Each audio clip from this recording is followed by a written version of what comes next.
Sejam todas bem-vindas, sejam todos bem-vindos ao canal O Evangelho do Reino. Entendes tu o que lês? Estamos lendo e comentando sobre as parábolas de Jesus. Se você ainda não é inscrito no canal, inscreva-se, já curte aí, já dá um joinha, ajude a divulgar esse canal. Hoje vamos falar de uma parábola que para muitos é uma parábola difícil de entender, e para mim foi durante muito tempo, até que Deus abriu o meu entendimento, a minha própria experiência de vida, né? Deus abriu o entendimento para compreender essa parábola. Muita coisa na Escritura, ou todas as coisas na Escritura, parecem ter sentido na medida em que nós vivenciamos, né, determinadas experiências na vida, no nosso relacionamento com Deus, no nosso caminhar com Deus. E foi assim nessa parábola. Nós vamos ler e vamos comentar. Está em Lucas capítulo 16, do versículo 1 ao versículo 13. Diz assim: Disse Jesus aos discípulos: Havia um homem rico, cujo administrador foi acusado de dissipar seus bens. Então, chamando-lhe, disse: Que é isso que ouço de ti? Dá contas da tua administração, porque já não poderá ser meu administrador. O administrador diz consigo: Agora que farei? O meu senhor me tira o emprego. Cavar não posso e mendigar tenho vergonha. Eu sei o que hei de fazer, para que quando for demitido da administração, me receba em suas casas. Chamando assim cada um dos devedores do seu senhor, disse ao primeiro: Quanto deves a meu senhor? Ele respondeu: 100 batos de azeite. Disse-lhe: Toma a tua obrigação e, assentando-se depressa, escreve 50. Disse depois o outro: E tu, quanto deves? Ele respondeu: 100 coros de trigo. Disse-lhe: Toma a tua obrigação e escreve 80. Louvou aquele senhor, o injusto administrador, por haver procedido prudentemente. Pois os filhos desse mundo são mais prudentes na sua geração do que os filhos da luz. Eu vos digo: granjeai amigos com as riquezas da injustiça, para que quando estas vos faltarem, vos recebam eles nos tabernáculos eternos. Quem é fiel no mínimo, também é fiel no muito. E quem é injusto no mínimo, também é injusto no muito. Se nas riquezas injustas não fostes fiéis, quem vos confiará as verdadeiras? E se no alheio não fostes fiéis, quem vos dará o que é vosso? Ninguém pode servir a dois senhores. Presta bem atenção nesse final aqui. Ninguém pode servir a dois senhores.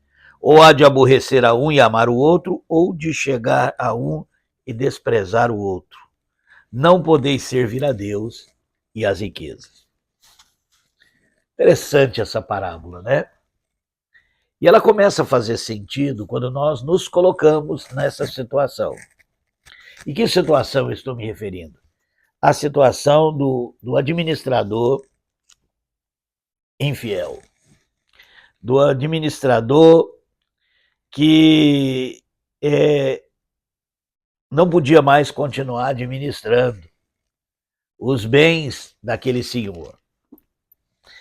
E eu não pude deixar de pensar, e sempre foi essa temática de Jesus, e a sua crítica à religião. Sem sombra de dúvidas, esse senhor aqui, esse homem rico, se refere a Deus. E esse administrador é a nossa situação quando ainda nos ajustamos, nos conformamos à religião, né? Quando somos religiosos. E essa é uma realidade cada vez mais visível nos nossos dias. Deixe-me falar para você como é que funcionava essa questão do administrador. E acho que até hoje é assim. Esse administrador trabalhava com os bens desse senhor, do seu senhor, e muitas pessoas o deviam. E, evidentemente, essas dívidas, quando não eram pagas, eram acrescidas de juros e outras taxas. Hoje nós chamamos de correção monetária, né? Mas havia um outro detalhe. O administrador também colocava na dívida a sua parte, a sua comissão. E me parece, né, lendo isso aqui, observando essa parábola, que esse talvez era o grande problema desse administrador, né? Ele colocava peso demais nas dívidas, ou seja, ele tirava uma porcentagem muito grande. Então, se alguém devia, por exemplo, 50, esse administrador, além de cobrar as taxas de juros e correção para aqueles que não conseguiam pagar, ele colocava uma taxa de administração bem alta. Então, vamos supor, se a pessoa devia 50, ela acabava tendo que pagar 100, né? E ele estava enriquecendo às custas dos bens do seu senhor. E olhando ao sistema religioso no geral, desde que ele surgiu, não é isso que os religiosos fazem, né? Os líderes religiosos fazem. Eles tiram para si aquilo que é devido apenas ao seu senhor, né? Muitos enriquecem às custas da religião, né? Fazem da religião um meio não só de sobrevivência, mas de enriquecimento. Muitos roubam a glória, né? Se você observar esse mundo gospel hoje, de que como as pessoas elas não têm mais nenhum tipo de... Eu me lembro quando eu me converti, há mais de 40 anos atrás, que a gente nem batia palmas quando tinha alguma apresentação da igreja. A gente dizia que isso era devido apenas ao Senhor. E hoje, se você vai num show gospel dessas bandas, desses cantores, e mesmo desses pregadores que cobram um cachê alto para poder falar nas igrejas, isso você pode observar e ler sobre isso, você vai ver que esses famosos pregadores superstar, né, do mundo gospel, cobram cachês altíssimos para poder ir pregar nas igrejas. Essas bandas, esses cantores também. E o que é isso? Isso é nada mais, nada menos do que você está roubando para si. Essa gente está roubando para si aquilo que é devido só a Deus, né? Como é que alguém pode cobrar para pregar numa igreja, sendo que se ele prega, se ele é realmente um pregador, um profeta do Senhor, todo o seu dom foi dado por Deus de graça. É Deus que fala através dele. Como é que alguém pode ter ganhos sobre isso? É muito claro, Jesus ensinou de uma forma tão clara que aqueles que se dedicam totalmente à obra do Evangelho devem viver do Evangelho, mas viver do Evangelho nunca foi enriquecer às custas do Evangelho, nem ficar famoso e poderoso às custas do Evangelho. Era uma questão de sobrevivência, é uma questão de digno ao trabalhador do seu salário.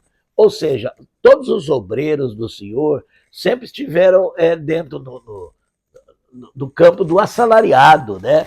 Daquele que recebe o mantimento para se manter, ele e sua família. O apóstolo Paulo nem família tinha, para nem ser pesado aos irmãos. O apóstolo Paulo até trabalhava para não precisar de ser pesado, para que pudesse, outros que não tinham condição de trabalho pudessem trabalhar. Era outro espírito, né?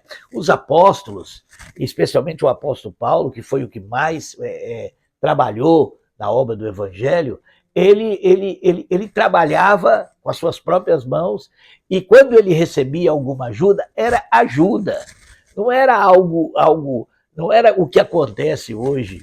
Então, esse administrador infiel é o retrato do religioso, é o retrato dos líderes religiosos da época de Jesus, que se assenhorearam, né, do povo de Deus, É o retrato de toda a história do cristianismo, onde homens começaram a ter posições de governo sobre o povo de Deus, se apoderaram das ovelhas de Cristo, se assenhorearam, chamam para si glória, títulos e riqueza.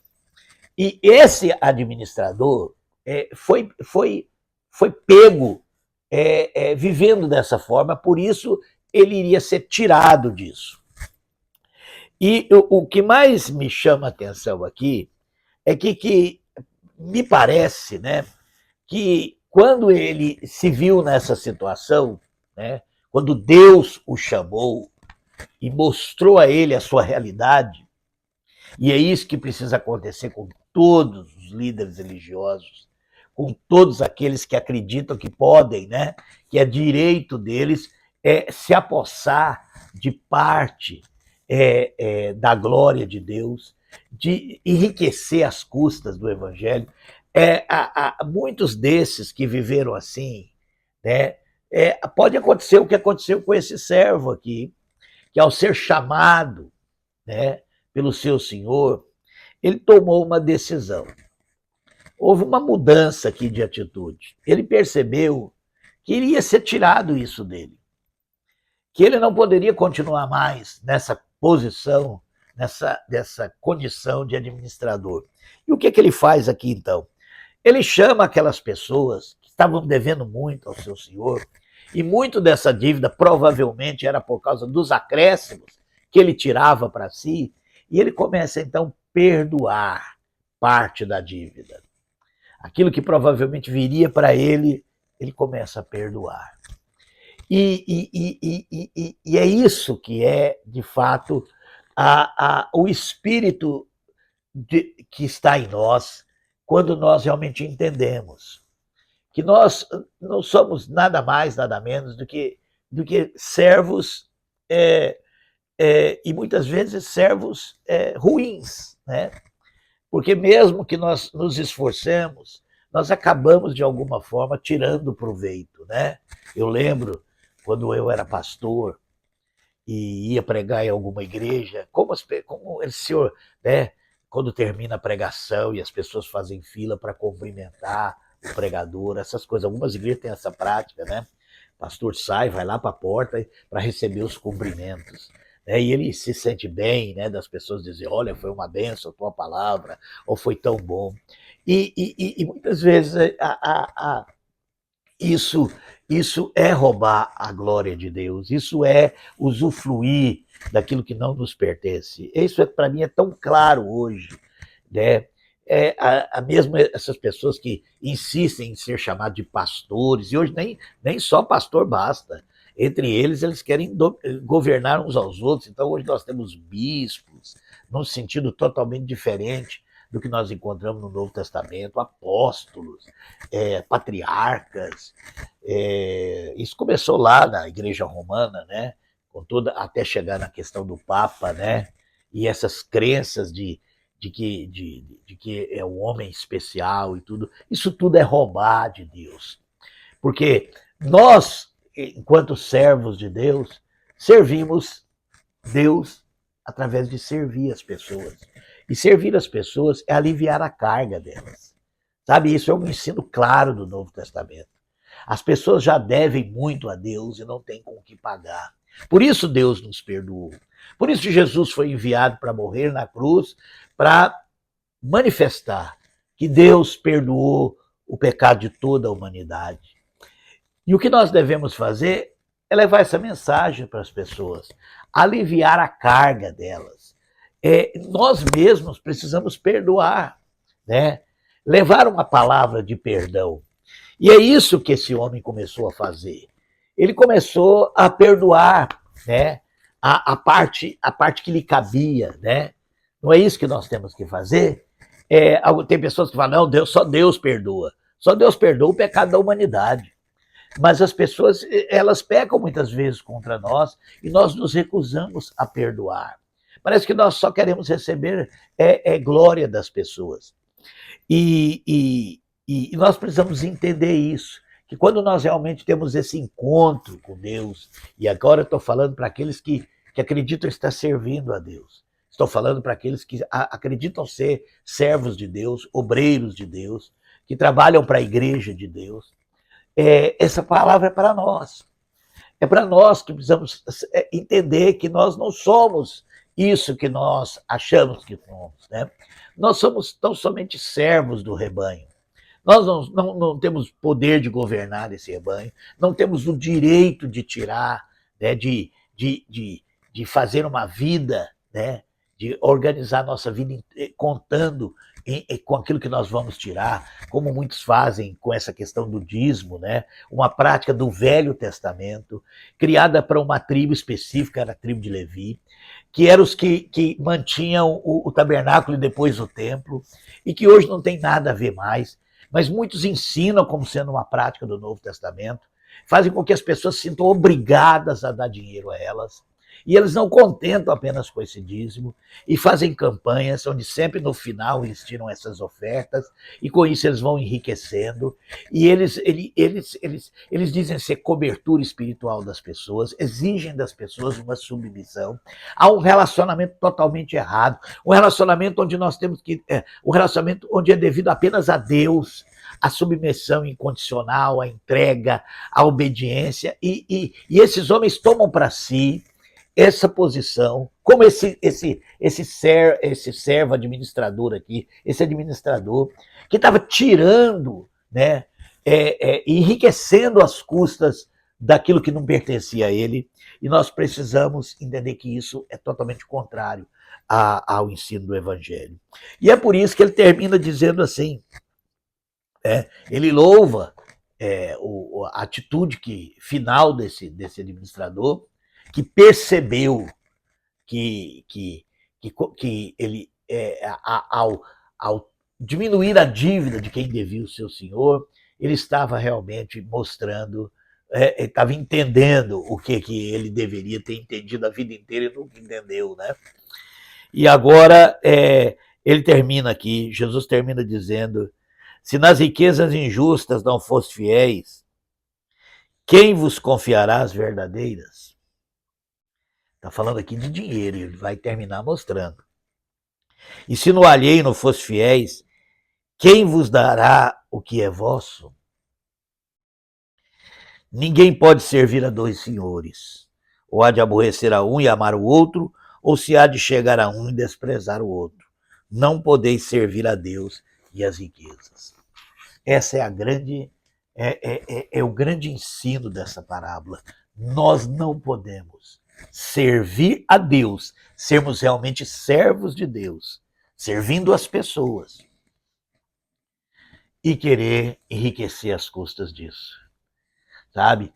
Se você acredita ser chamado por Deus para servir, para pregar, para anunciar o Evangelho, saiba de uma coisa: você tem que ter no seu coração também o entendimento que esse não é um meio de enriquecimento, nem de adquirir poder, nem de adquirir prestígio, nem de fazer sucesso, nem de adquirir fama. Isso é mundo. As pessoas do mundo que não conhecem a Deus buscam essas coisas. As pessoas que ainda não pertencem ao reino de Deus buscam essas coisas. Fama, poder, domínio, riqueza. Nós não podemos fazer do serviço do Senhor um meio para adquirir essas coisas.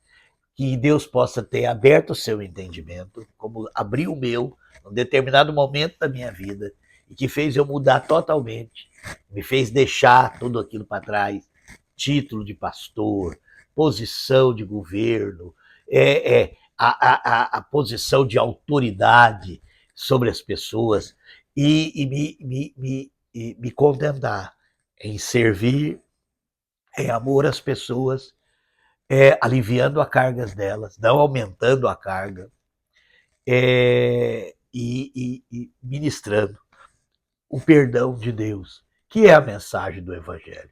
Que Deus nos abençoe.